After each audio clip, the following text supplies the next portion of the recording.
Props pass data down, but sometimes a parent needs to pass real markup into a child. A card component shouldn't have to know every possible thing that goes inside it.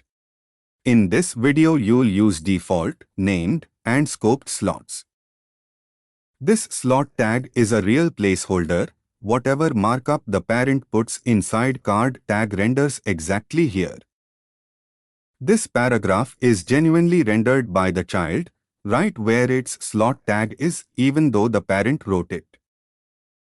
3 real distinct slots, named header, the unnamed default, and named footer, each an independent injection point. The hash header and hash footer shorthand target each named slot precisely. Untagged content falls into the default slot.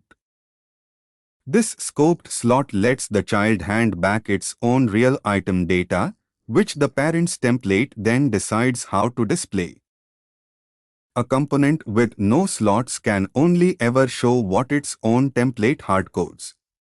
Slots let a parent inject real markup in one or several distinct spots, and scoped slots even let the child hand real data back for that markup to use. A default slot tag renders whatever real markup the parent places inside the component's tags. Named slots, slot tag, #x, give a component multiple independent injection points. Scoped slots let a child pass its own data back up for the parent's slot content to use. Build a model component with named header and footer slots, and a default slot for the body.